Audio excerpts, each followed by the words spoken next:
está no meio de nós. Proclamação do Evangelho de Jesus Cristo segundo Lucas. Glória a vós, Senhor. Naquele tempo, Jesus estava expulsando um demônio que era mudo. Quando o demônio saiu, o mudo começou a falar e as multidões ficaram admiradas. Mas alguns disseram: é por Beelzebu, o príncipe dos demônios, que ele expulsa os demônios. Outros, para tentar Jesus, pediam-lhe um sinal do céu. Mas, conhecendo seus pensamentos, Jesus disse-lhes: todo reino dividido contra si mesmo será destruído, e cairá uma casa por cima da outra. Ora, se até Satanás está dividido contra si mesmo, como poderá sobreviver o seu reino? Vós dizeis que é por Beelzebu que eu expulso o demônio. Se é por meio de Beelzebu que eu expulso demônios, vossos filhos os expulsam por meio de quem? Por isso, eles mesmos serão vossos juízes. Mas se é pelo dedo de Deus que eu expulso os demônios, então chegou para vós o reino de Deus. Quando um homem forte e bem armado guarda a própria casa, seus bens estão seguros. Mas quando chega um homem mais forte do que ele, vence-o, arranca-lhe a armadura na qual ele confiava e reparte o que roubou. Quem não está comigo está contra mim, e quem não recolhe comigo dispersa. Palavra da salvação. Glória a vós, Senhor. Que as palavras do Santo Evangelho perdoem os nossos pecados e nos conduz à vida eterna. Amém. Meus amados e queridos irmãos, para aqueles que não me conhecem, me chamo Padre Warley, venho do estado de Minas Gerais e estou fazendo uma experiência na Arquidiocese de Brasília, na paróquia Nossa Senhora do Carmo, no Gama. Também sou salesiano, filho de Dom Bosco. Pertenço a essa ordem, mas fazendo uma experiência. Meus queridos irmãos, o quanto é necessário ouvir a voz do nosso Senhor.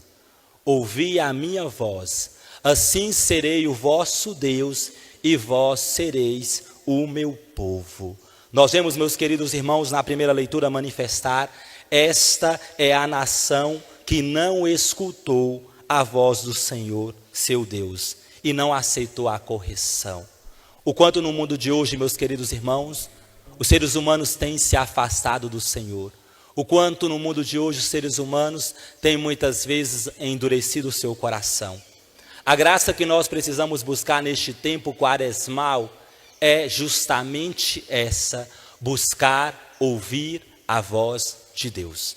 Não pense que ouvir seja simples, não pense que ouvir seja fácil, de forma nenhuma. Nós estamos perdendo cada vez mais a audição espiritual, a capacidade de ouvir a Deus.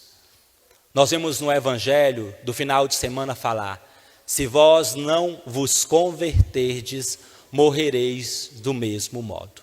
Jesus fala da morte espiritual, da morte da alma. Aconteceram diversas tragédias, mas o mais preocupante é a morte da nossa alma.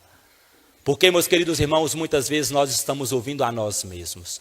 Muitas vezes nós estamos ouvindo nada mais que os nossos egos, os nossos orgulhos.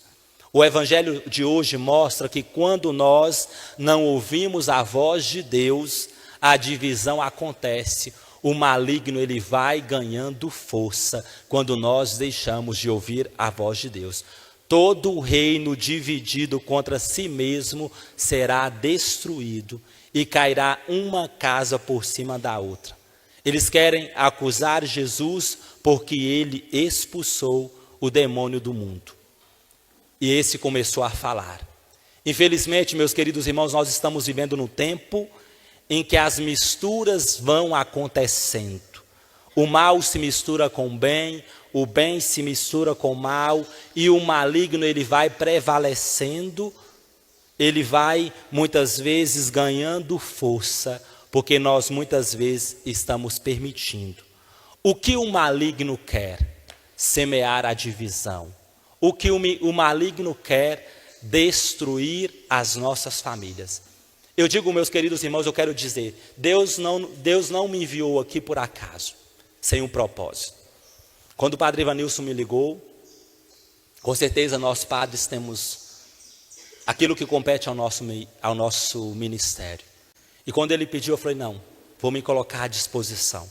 Deus quer que eu esteja lá.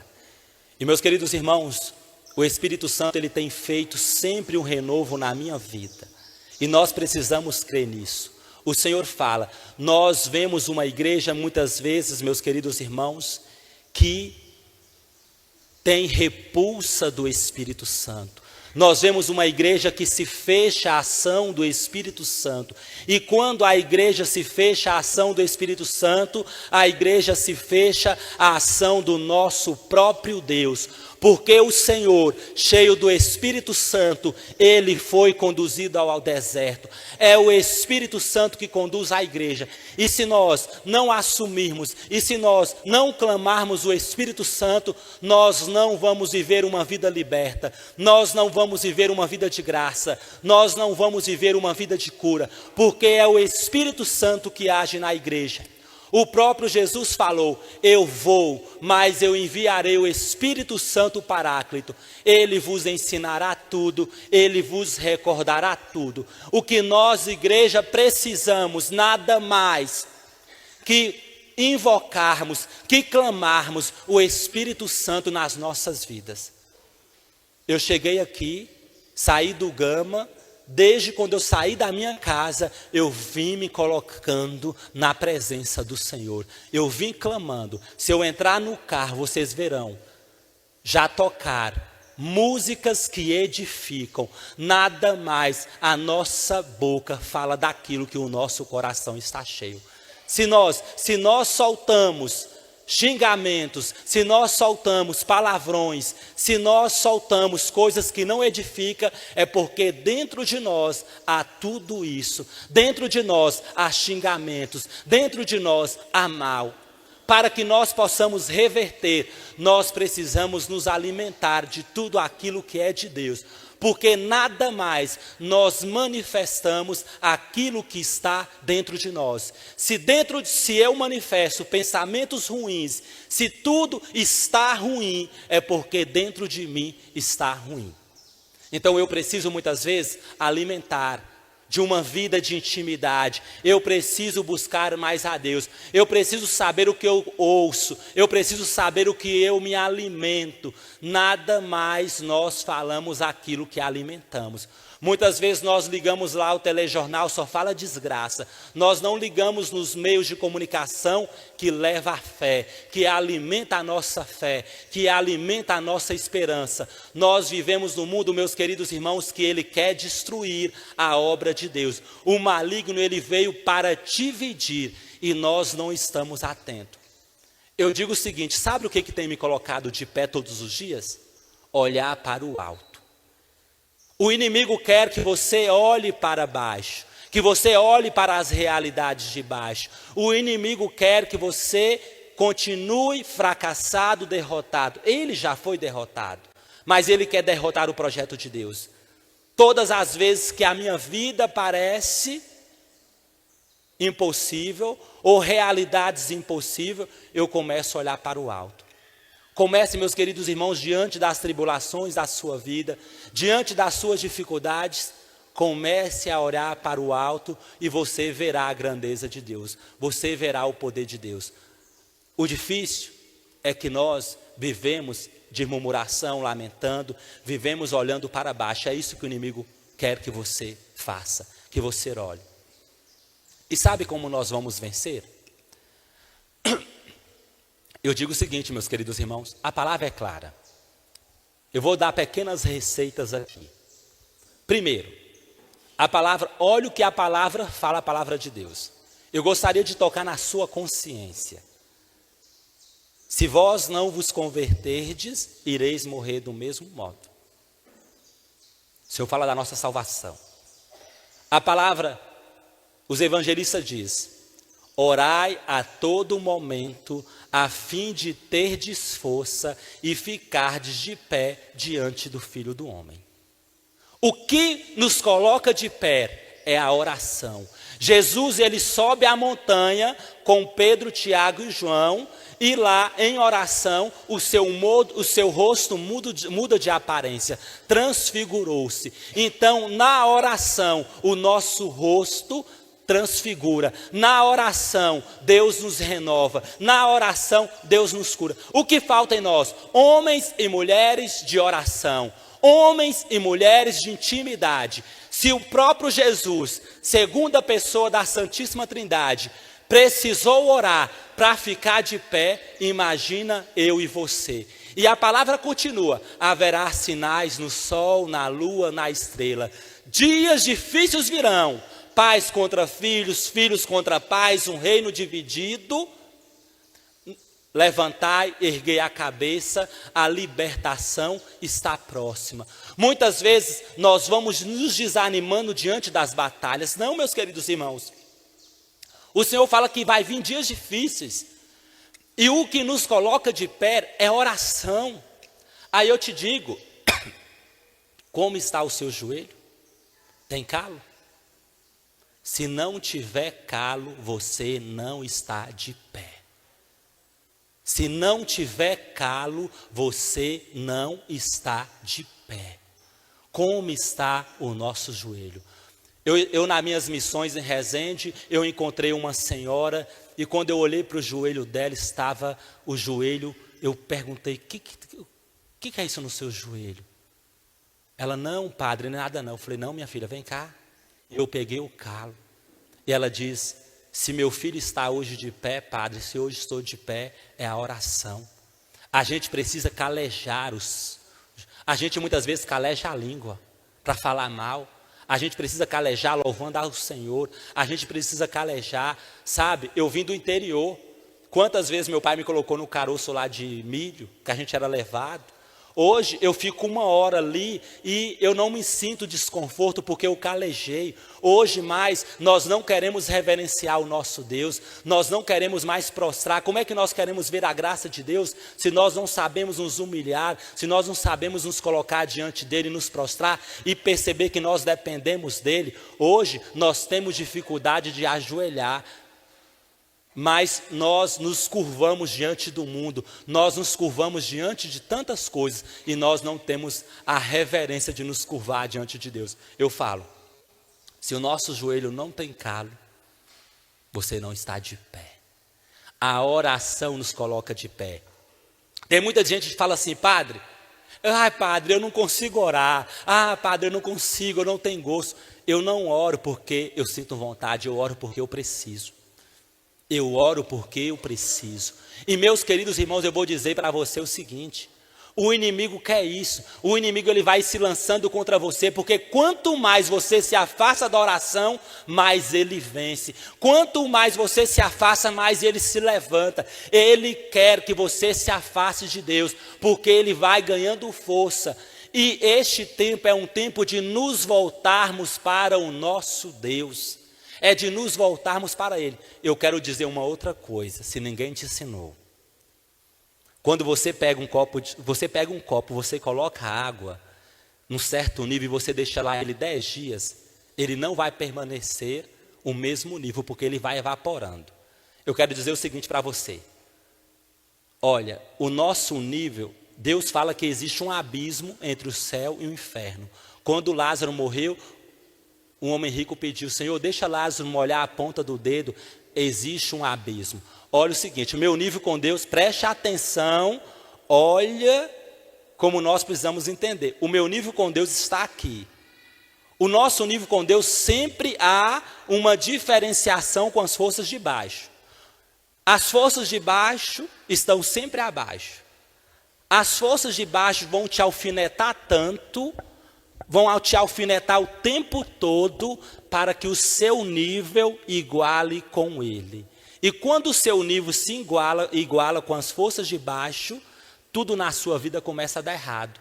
é o carro que quebra, é a sua vida financeira que vai para baixo, é o seu relacionamento, porque o seu nível desceu, o seu nível galou. Aí fala, padre, eu vou lançar. Eu falei, pode lançar macumba contra o Padre Arley, vai, lança macumba, lança tudo. Sabe por que não me alcança? Porque o meu nível está aqui. Agora eu tenho que me preocupar quando o meu nível descer, quando o meu nível igualar com essas forças. Aí eu preciso preocupar, porque eu vou estar suscetível a tudo isso. Aí eu te pergunto, meu querido irmão e minha querida irmã, como é que está o seu nível com Deus? Como é que está o seu nível com Deus? Ai, padre, minha vida. Ontem eu estava no mutirão de confissão, terminou meia-noite. Padre, minha vida está destruída. Padre, não sei o quê. Minha vida está dando tudo errado. Aí eu pergunto, como é que está seu nível com Deus? Como é que era a sua vida de oração? Ai, padre, eu fui distanciando. Ai, padre, não sei o quê. Eu falei, meu irmão, minha irmã, como é que você quer ver graça? Se o seu nível, olha, desceu. Aumente o seu nível com Deus e você verá o poder de Deus na tua vida. Aumente o seu nível com Deus e você verá o poder de Deus. Não adianta, viu? Muitas vezes Jesus vai questionar os fariseus. Olha, ouça eles, mas não faça o que eles fazem. Por quê?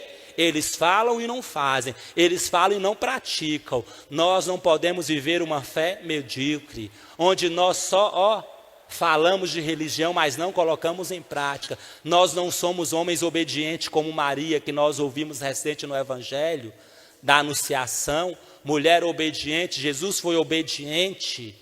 E nós, que faz a vontade, que vontade nós temos feito nas nossas vidas? Que vontade? Aí eu digo o seguinte, para poder concluir, senão daqui a pouco vocês vão expulsar o Padre Arley. É igual no Gama, né? Padre, vai tirar umas férias, estou brincando, viu? Lá não faz isso não, lá eles brigam se eu saio. Buscai primeiro o reino de Deus e tudo mais virá por acréscimo. O que a gente faz? Primeiro é o mundo, tudo do mundo, depois o reino de Deus por acréscimo. Primeiro, sabe o que a minha vida é diferente? Porque primeiro é o reino, Ele é o centro, Ele é tudo. Buscai primeiro, depois virá por acréscimo bênção, graça, prosperidade, tudo de bom vem por acréscimo. A gente coloca tudo em primeiro lugar e o reino de Deus vem por acréscimo. Então nós temos que mudar, meus queridos irmãos. Se nós queremos realmente que a graça de Deus possa abundantemente derramar nas nossas vidas, nós precisamos fazer diferente. É isso que eu tenho procurado ver. Se você percebesse a minha história, você fala, meu Deus, tinha jeito. Deus, para Ele tem. Ele é um Deus do impossível. As realidades da minha vida, eu imaginava que era impossível. E Deus fez o possível. Por quê? Eu acreditei, eu confiei. Eu fui provado. Deus quer entrega, Deus quer confiança. E Deus foi me provando no meu ministério. Eu cheguei no fundo do poço. Eu achei que Deus, Ele estava sendo injusto comigo. Eu achei isso. Mas nada mais, tudo isso Deus veio purificando. Deus veio fazendo com que a minha entrega fosse uma entrega sincera, de coração. Porque Deus conhece a nossa intenção. A nossa intenção. Ele sabia que Pedro ia negar. Ele sabia que Judas ia trair. Deus conhece.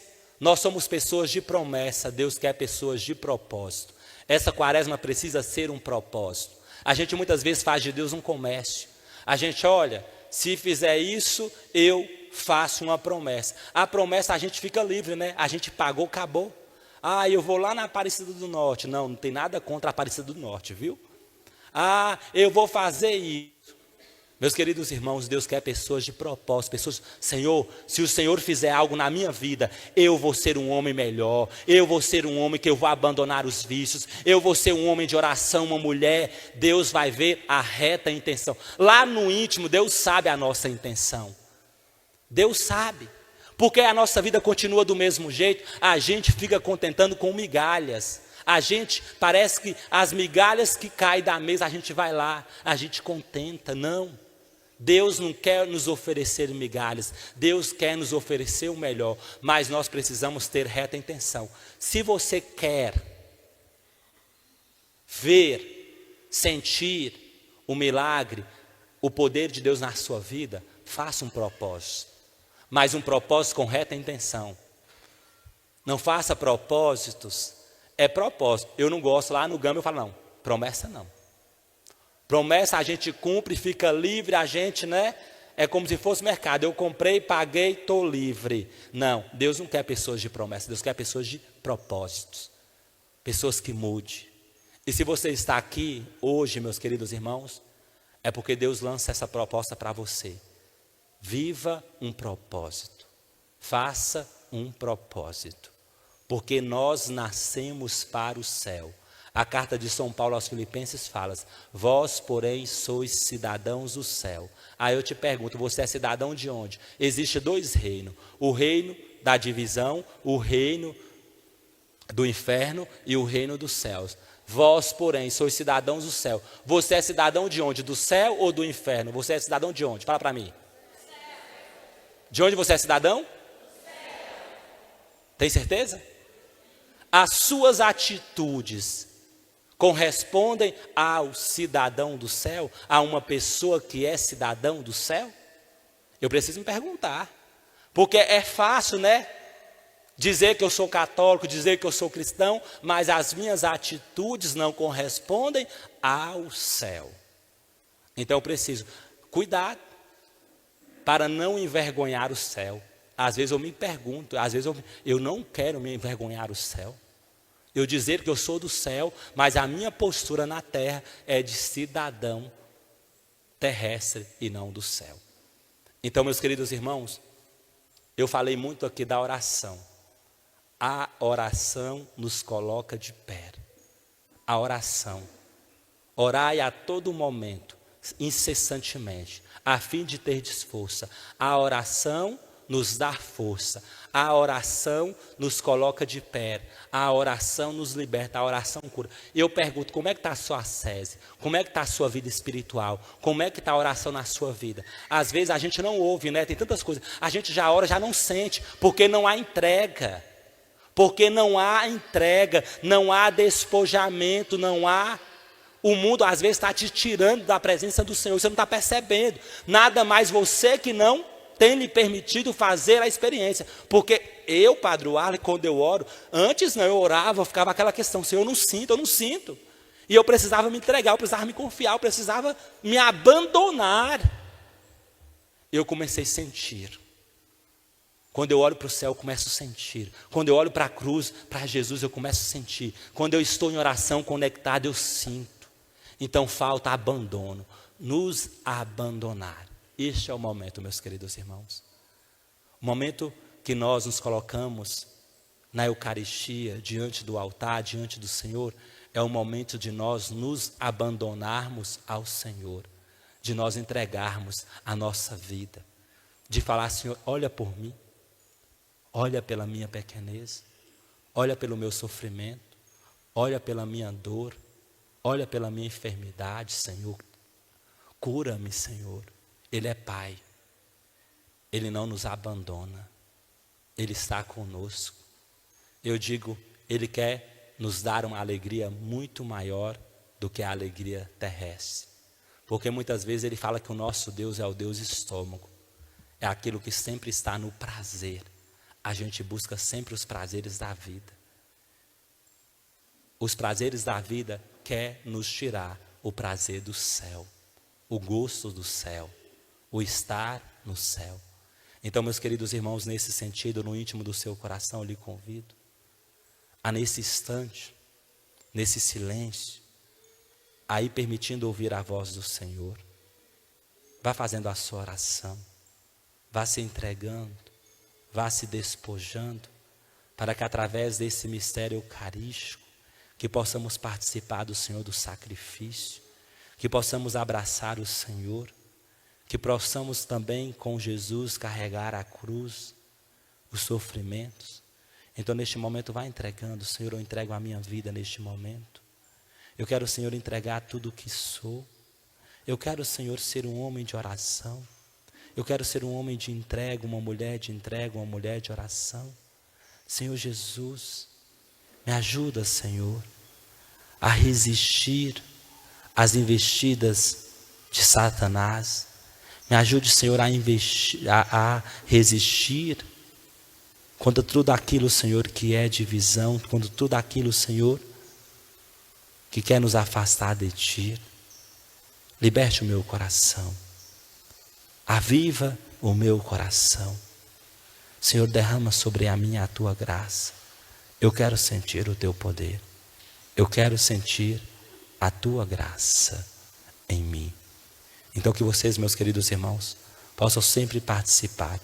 E eu digo, a nossa luta não é contra as pessoas. A nossa luta é contra as potestades do mal. A nossa luta não é contra as pessoas. A nossa luta é contra as potestades do mal. Muitas vezes nós nos colocamos contra os membros da nossa família. Nós nos colocamos contra as pessoas, não é as pessoas. É as potestades do mal, que muitas vezes está influenciando, seduzindo e possuindo as pessoas. Então, no altar do Senhor, que você possa ir entregando a tua vida, que você possa fazer da sua vida uma oferta ao Senhor, e que você possa no altar se abandonar o seu sofrimento, abandonar a sua vida, abandonar os seus pensamentos e permitir que no altar do Senhor o milagre da transubstanciação aconteça na sua vida.